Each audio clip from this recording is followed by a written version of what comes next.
Hello students, class 10 mathematics chapter 5 arithmetic progression. Now let us do some questions of NCERT exercise 5.2 question number 3. In the following AP find the missing terms in the boxes. मान लीजिए कोई भी 3 number है AP के अगले 3 number, तो उसका भी एक फॉर्मूला हमारे पास, जैसे कि एक AP है 2, 4, 6, सब में कॉमन डिफरेंस है 2 का, तो यहाँ पे 3 ही टर्म है, A1 है, A2 है, A3 है, बस सिर्फ 3 टर्म है यहाँ पे. अगर ऐसा है और इसमें अगर मिसिंग टर्म मिडिल टर्म होता है तो हम इजीली निकाल सकते हैं बाय अर्थमेटिक मेन फॉर्मूला. तो ये आप 10th लेवल में नहीं है, लेकिन आप यूज कर सकते हो. फॉर एग्जाम्पल यहाँ पे अगर A2 निकालना हो तो हम क्या करेंगे, A1 प्लस A3 यानी कि 2 प्लस 6 ऐड करके 2 से डिवाइड करूंगा तो मुझे क्या मिल जाएगा, 8/2 that is equal to 4, that is the A2 मिल जाएगा. अब और कोई से भी AP लेके देख सकते हो, उसमें ये सही बैठ रहा है कि नहीं बैठ रहा है, you can check. For example I have 6, 12, 18, ठीक है, मिडिल टर्म निकालना है. तो ये A1 हो गया, A2 हो गया, A3 हो गया. तो A2 के लिए मेरे पास फॉर्मूला बन गया A1 प्लस A3/2, ठीक है. अब A1 की वैल्यू है 6, A3 की वैल्यू है 18, दोनों यहाँ पे रख दूंगा मैं. तो मैं क्या करता हूँ, A1 की वैल्यू A3 की वैल्यू यहाँ पे रख देता हूँ. A1 की वैल्यू 6, A3 की वैल्यू 18, तो ये हो गया 24/2. तो 24/2 कैंसिल हो गया 12 आ गया मेरे पास. तो ये फॉर्मूला हमारा बहुत हेल्प करता है छोटे क्वेश्चनों में सॉल्व करने में. फॉर एग्जाम्पल यहाँ पे दे रखा है 2-26. अब इसमें ये टर्म निकालना है, बहुत आसान है. इन दोनों को ऐड करिए, 2 से डिवाइड करिए, तो यू विल गेट 2 प्लस 26/2, क्योंकि ये A1 हो गया, ये A3 हो गया, हमें A2 चाहिए था, तो A2 का फॉर्मूला है A1 प्लस A3/2. तो हमने निकाल लिया, तो ये आ गया 28/2 दैट इज इक्वल टू 14. तो यहाँ पे हमारा आंसर आ गया 14. तो 2, 14, 26. अब देखिए नेक्स्ट, डैश 13 डैश 3, 4 टर्म है तो फॉर्मूला नहीं लग सकता. लेकिन अगर मैं इन 3 को खाली देखूं तो A1 इसको मान लेता हूं, A3 इसको मान लेता हूं, क्या A2 निकल सकता है? बिल्कुल निकल सकता है. 13 प्लस 3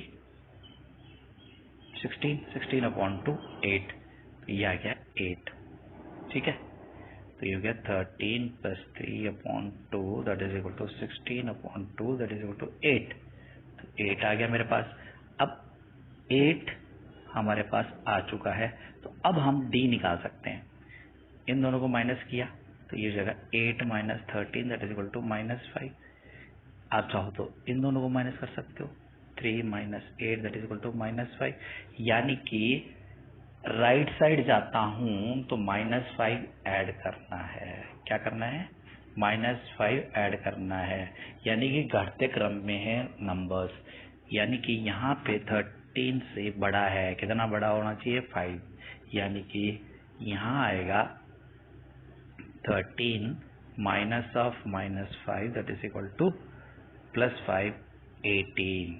तो यहाँ पे इसमें 5 ऐड कर दीजिए तो यू विल गेट 18. तो हमारे पास आंसर आ गया 18, 13, 8, 3. इस तरीके से ये सीक्वेंस कंप्लीट हो गया हमारी. तो यहाँ पे हमारे पास आ गया 18, 13, 8 3 5 डैश डैश 9.5। अब यहाँ पे ट्रिक नहीं चल सकती, तो हमारे पास A1 है, A2 मिसिंग है, A3 मिसिंग है, A4 है हमारे पास। अच्छा, ये दोनों तो है नहीं, तो ये तो कोई यूज नहीं है, अभी इनको तो निकालना है। पहले हम A4 का फॉर्मूला लगाते हैं। तो A4 is equal to A plus N minus 1D का फॉर्मूला लगाते हैं। यहाँ पे ये होता है AN का फॉर्मूला, किसका? AN का। लेकिन यहाँ N की जगह हमारे पास क्या है? 4 है, तो मैं इधर भी N की जगह क्या लिखूंगा? 4 लिखूंगा। तो 4 माइनस 1 कितना हो गया? 3D। तो यहाँ पे ये कितना हो गया? 3D। तो A4 is equal to A plus 3D। सीधी सी बात है, यहाँ पे जो भी नंबर आएगा उससे कम आएगा 1। ठीक है, A प्लस 3D आ गया। चलिए, A1 हम जानते हैं 5 है, A1 ही A होता है हम जानते हैं, तो ये भी वैल्यू हमारे पास है। तो मैं यहाँ पे A की जगह 5 रख देता हूँ। ठीक है। अच्छा, A4 की वैल्यू हमें गिवन है 9.5 है, तो ये वैल्यू भी रख देता हूँ मैं। अच्छा, 9.5 है, तो इसको मैं कैसे लिख सकता हूँ? 9 2 18, 18 प्लस 1 19, 19/2 लिख सकता हूँ मैं इसको। 19/2 लिख दिया हमने। तो अब हमारे पास A के नंबर बाकी है D, तो ये तो निकल जाएगा, ओनली एक अननोन बचा है। तो चलिए, तो ये हो गया 3D इधर है, इस 5 को इधर ले जाएंगे तो इधर हो जाएगा 19/2 माइनस 5। इसको मिटा देता हूं मैं। तो देखिए, दोनों का एलसीएम लिया, 2 आ गया। तो 19, 2 5 10, बीच में माइनस है, इज इक्वल टू 3D। ठीक है, 19 माइनस 10 9/2 हो गया। ठीक है। अच्छा, ये हटा देता हूं मैं, इस 3 को नीचे ले आऊंगा मैं, तो ये हो जाएगा इंटू 3, 3 से कट जाएगा। तो मेरे पास D की वैल्यू आ गई, D की वैल्यू आ गई 3/2। यहाँ पे मेरे पास सीक्वेंस है 5, इसमें 3/2 ऐड करूंगा तो सेकंड टर्म आ जाएगा। ठीक है, तो ये ऐड कर लेता हूँ, 2 एलसीएम लिया, 10 प्लस 3 13/2। ठीक है, तो मेरा यहाँ पे फिलअप करने वाला नंबर है 13/2। नेक्स्ट ये फिलअप करने वाला चाहिए, तो 13/2 प्लस 3/2 ऐड कर लीजिए, आपको अगला नंबर भी मिल जाएगा।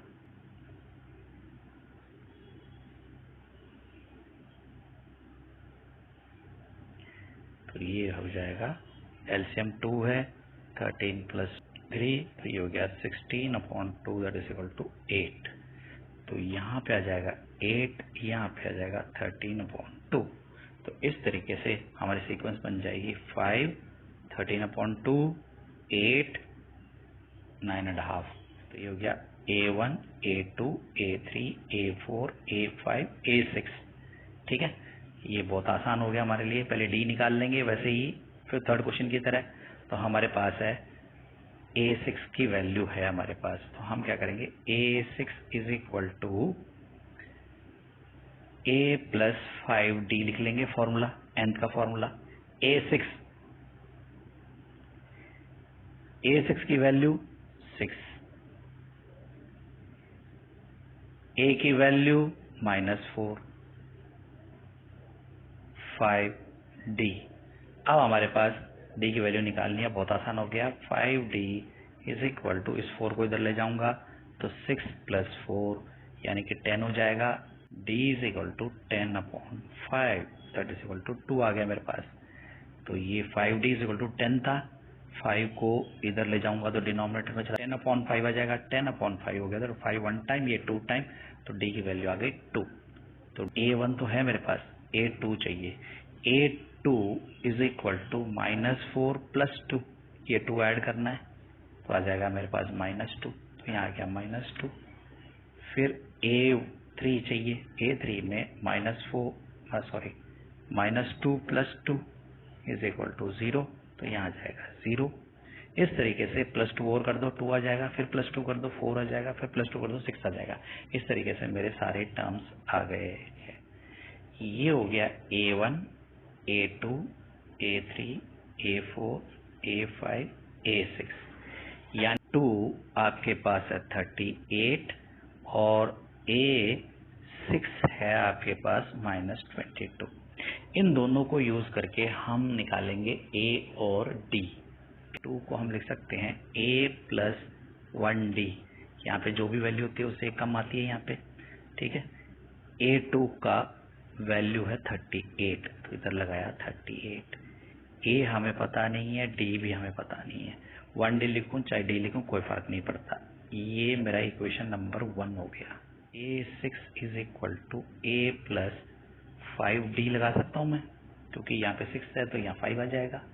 तो A6 की वैल्यू है -22 = A + 5D। ये मेरा इक्वेशन नंबर 2 हो गया। आप दोनों को सॉल्व कर लेते हैं, लीनियर इक्वेशन है। यहाँ पे x और y होता तो कैसे सॉल्व करते, तो वेरिएबल का लीनियर इक्वेशन हो गया। तो यहाँ पे मैं लिख लेता हूँ A + 5D = -22 लगा दिया। अब एलिमिनेशन से सॉल्व कर लेते हैं इसको। तो एलिमिनेशन से सॉल्व करने के लिए हम सेकंड इक्वेशन के साइन चेंज करते हैं। ये प्लस हो जाएगा, ये प्लस का है ये माइनस का हो जाएगा, ये प्लस का है ये माइनस हो जाएगा। Plus minus cancel, +D - 5D यहाँ हो जाएगा -4D, और यहाँ हो जाएगा 38 + 22, 8 + 2 10, 1 बचा 60, ठीक है। तो इस तरीके से -4D आ गया 60, तो मेरे पास D की वैल्यू आ गई -15। तो D की वैल्यू आ गई मेरे पास। अब D की वैल्यू मैं इस इक्वेशन में रख दूंगा, इस इक्वेशन में, तो मेरे को A मिल जाएगा। 38 = A -15। D की वैल्यू 15 है तो मैंने D की जगह 15 रख दिया। तो A क्या हो जाएगा 38, इस -15 को इधर ले आऊंगा तो +15 हो जाएगा, तो ये हो जाएगा 53। A की वैल्यू आ गई 53। तो अब फर्स्ट टर्म आ गया हमारे पास 53, तो ये तो आ गया 53। अब इसमें क्या ऐड करना है, तो ये मिल जाएगा -15। तो 38 - 15 = 323, तो यहाँ आ गया 23, ठीक है। फिर 23 में क्या ऐड करना है 15 - 15, तो ये आ जाएगा 8। अब नेक्स्ट 8 में क्या ऐड करना है -15, फिर 23। इस तरीके से हमारे पास सारी सीक्वेंस से आ जाएगी। सम ऑफ द AP 3, 8, 13, 18 ... is 78।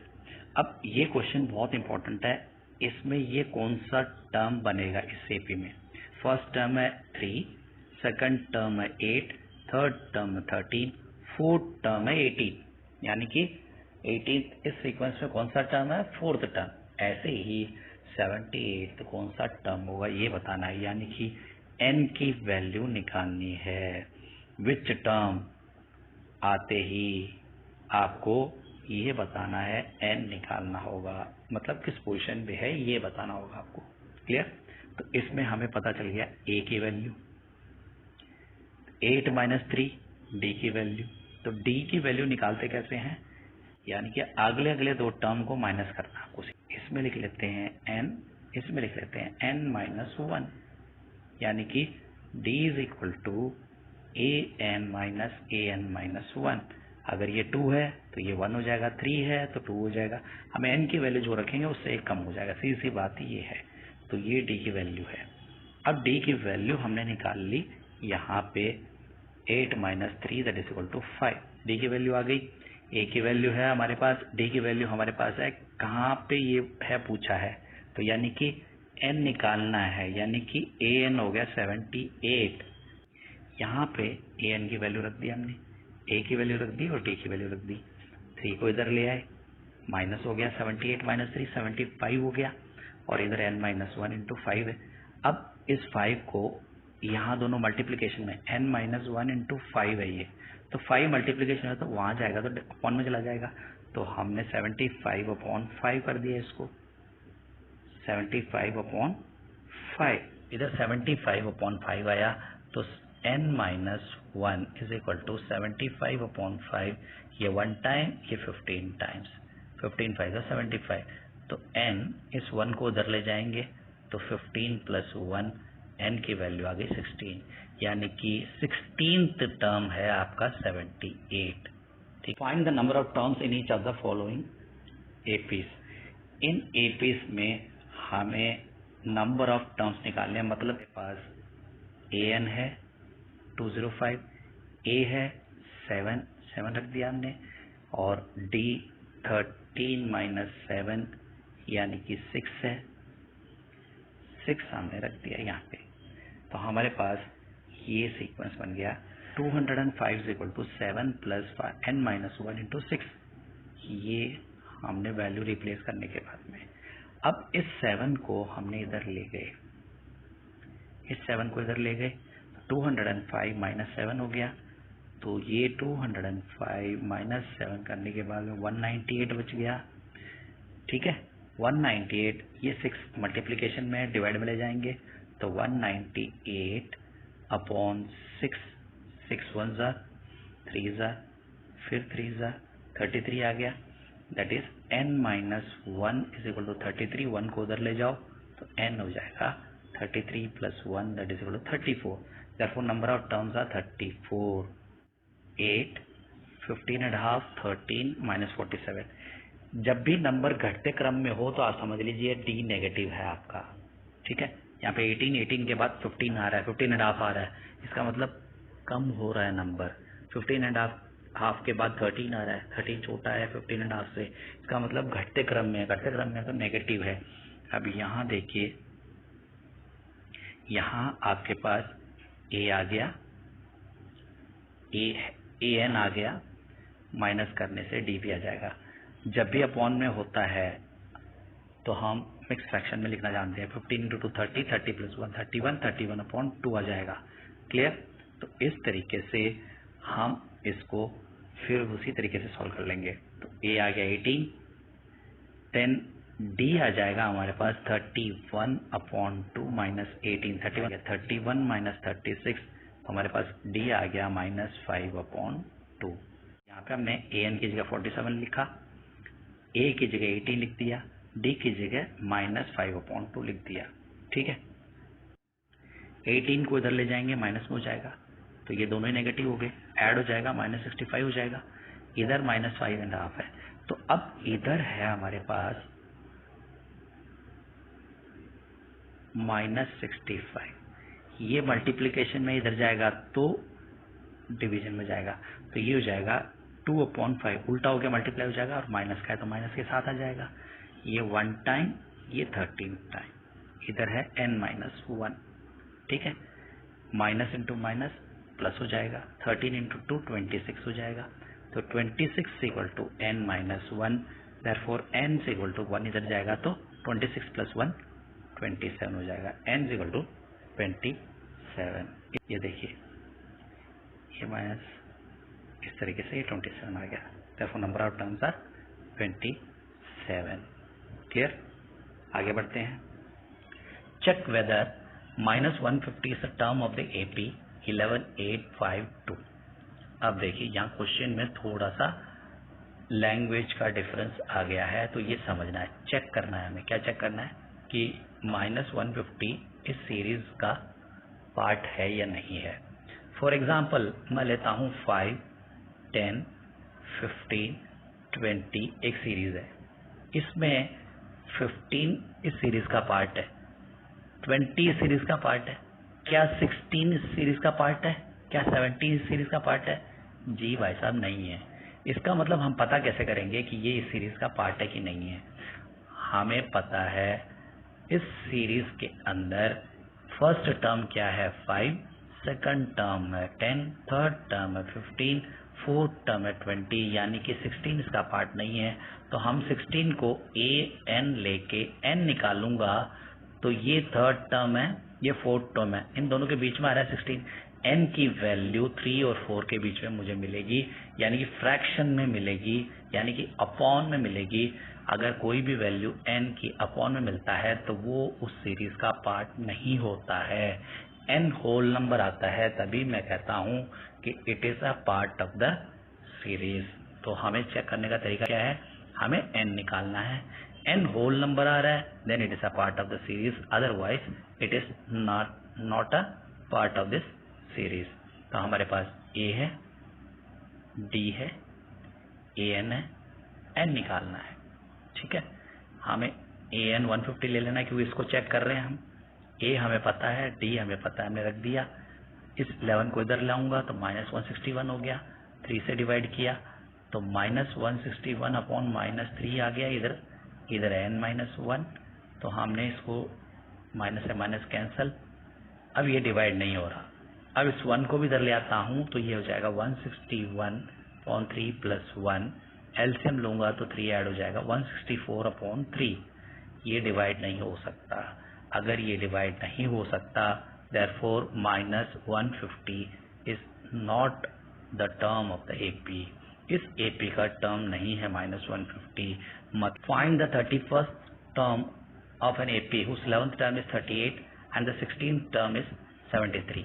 अगर जब भी हमें दो टर्म दिए जाए, 11th टर्म दे दिया और 16th टर्म दे दिया, हम सीधा nth का फॉर्मूला लगा लेंगे। हमें an दे दिया, n दे दिया, ठीक है, तो हम a और d निकाल लेंगे दो इक्वेशन बना के। तो 11th टर्म है 38 और 16th टर्म है 73।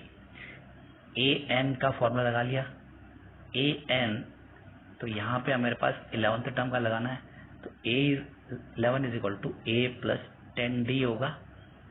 a11 की वैल्यू है हमारे पास 38 रख दिया हमने, ठीक है, और हमारे पास n की वैल्यू है तो हमने यहाँ पे n की वैल्यू रख के 10d रख लिया।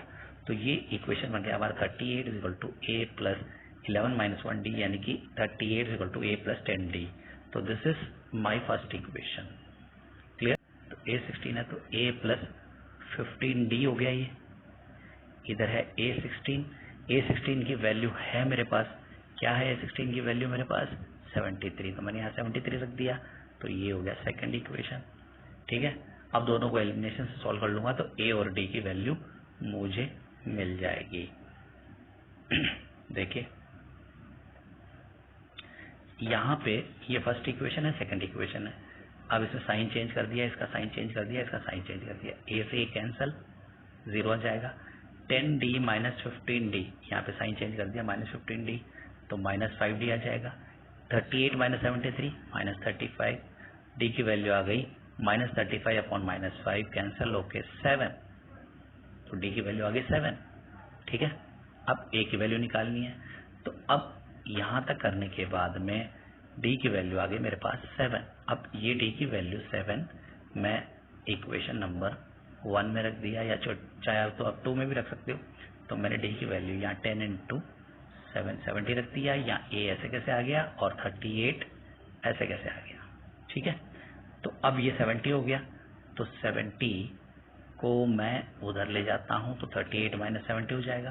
तो a की वैल्यू आ गई -32, 38 - 70 इज -32, तो a की वैल्यू आ गई -32 और d की वैल्यू आ गई 7। अब मुझे निकालना क्या है, 31st टर्म निकालना है, a31 निकालना है। a31 कहते ही a + 30d निकालना है हमें। a हमारे पास है, d हमारे पास है, रख दो यहाँ पे। तो a है -32, d है, तो 30 × 7 210, 210 - 32 is 178, therefore a31 is 178। We will meet again with a new topic in a new video. Until then, bye bye.